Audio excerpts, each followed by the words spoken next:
దేవుని ప్రపంచంలో బహుబలంగా దేవుని సువార్త ప్రకటిస్తూ అనేక సంవత్సరాలుగా వాడుతున్న దైవ సేవకులు వాళ్ళ గౌరవించి వాళ్ళకి సన్మానించడానికి ఈ కార్యక్రమం ఏర్పరచడం జరిగింది.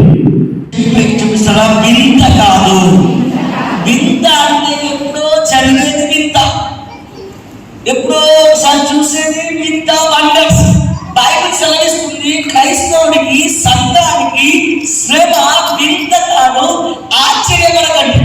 మన జీవితంలో శ్రమలు రావడం సాధారణమే. చెప్తారా? సాధారణమే. కొంచెం గడియంతరాన్ని సాధారణమే. నీ జీవితంలో సమస్యలు రావడం, శ్రమలు రావడం, ఇబ్బంది రావడం చాలా సాధారణమని బైబిల్ సెలవిస్తుంది. దాని వరకు మీరు ఏమాత్రము ఆశ్చర్యపడక్కర్లేదు. క్రైస్తవ జీవితంలో ప్రాముఖ్యమైనటువంటిది ఏంటి అంటే కదా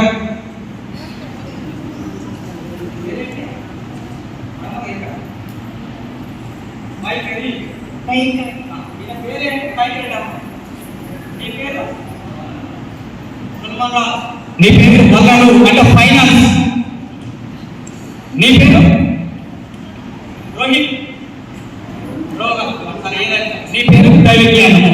అంటే క్రైస్తవ జీవితంలో ఏముండాలంటే వైఖరిలో మార్పు రాకూడదు.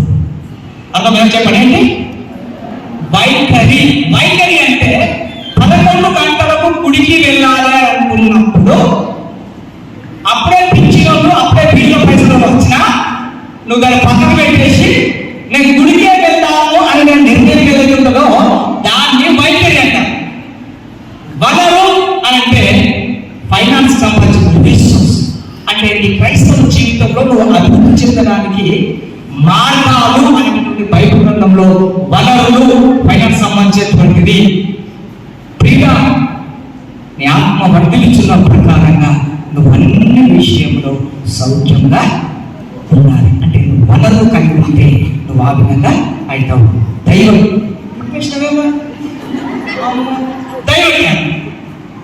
వీటన్నిటికీ మించింది థియాలజీ అంటే దైవ జ్ఞానము చాలా ఉంటుంది. అంటే ఆ బైబిల్ గ్రంథమే దైవ జ్ఞానం ఇస్తుంది. ఆ బైబిల్ గ్రంథమే నీ జీవితాన్ని, నా జీవితాన్ని మార్చేసి తిప్పేసి. ఇప్పుడు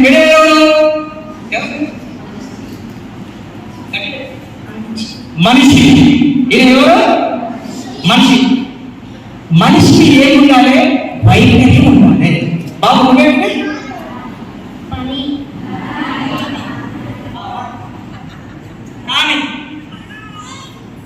అంటే వాక్యము. ప్రాణి అంటే వాక్యం. ఈయన సూర్యుడు. ఈయన ఎవరు? సూర్యుడు. మనిషి, ప్రాణము, సూర్యుడు. అంటే ఇక్కడ వర్షిప్. క్రైస్తవ సంఘానికి ఏముండాలి? వర్షిప్ ఉండాలి, వర్డ్ ఉండాలి, అంటే వాక్యం ఉండాలి, వర్క్ ఉండాలి. అప్పుడు నీ జీవితము బలవర్ధకంగా మారుతుంది. చాలా మందికి వర్షిప్ ఉంటుంది, దేవుని ఆరాధిస్తారు, కానీ వాక్యము అస్సలే చదవరు. చాలా మంది గడియ పుస్తకం లేదు, గవాండా లేదు, ఇక ఉరుకుడే బ్యాగ్ వేసుకొని ఉరుకుడే. ఈ మీటింగ్ కానీ, ఆ మీటింగ్ కానీ, ఆడ మీటింగ్ కానీ, ఈడ మీటింగ్ కానీ ఉంటాడు. అంగలా ఆచరించి తవ్వంట ఉరుకులాడు. ఈ కథలు చేసినటువంటిది వర్క్ చేస్తాను, కానీ ఈ రెండు పోతాయి. కనుక నీ జీవితంలో, నా జీవితంలో ఏమేమి ఉండాలంటే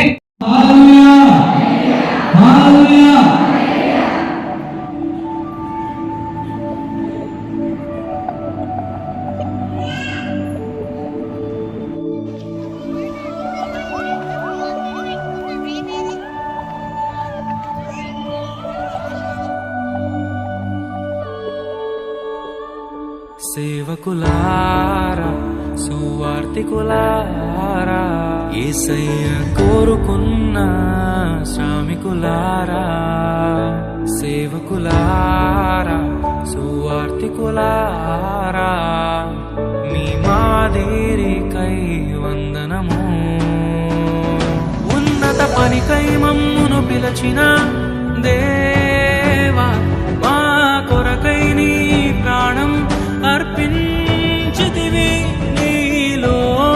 నిలిచి ఉండుటే మా భాగ్యము, నీ కొరకై జీవించెదము. సేవకులారా సువార్తికులారా, యేసయ్య కోరుకున్న శ్రామికులారా, సేవకులారా సువార్తికులారా, మీ మాదిరికై వందనము.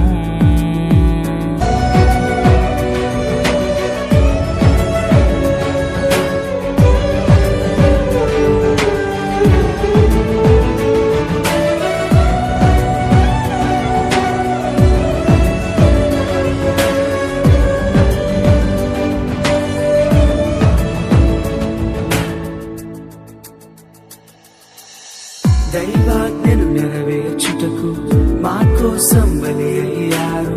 ప్రభు రాజ్యం ప్రకటించుటకు ప్రాణాలని విరచారు.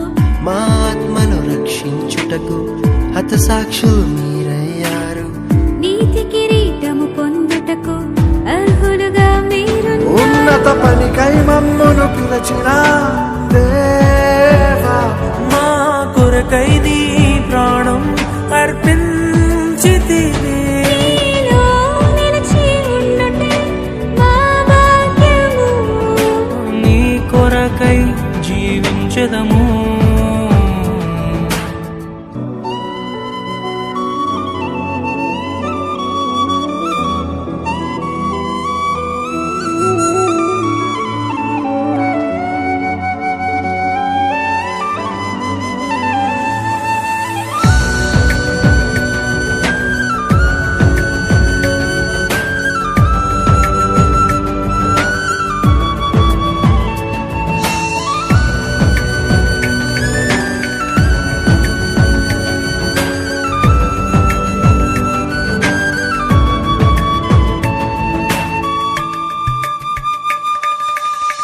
సంగమును కాపాడుటలో కాపరులుగా మీరున్నారు.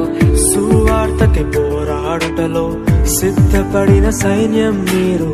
మీ ప్రేమను ఎరుగని వారు అన్యాముగా మేము చంపారు. మీ త్యాగం మేము ఎన్నటికీ మరచిపోము. సేవకులారా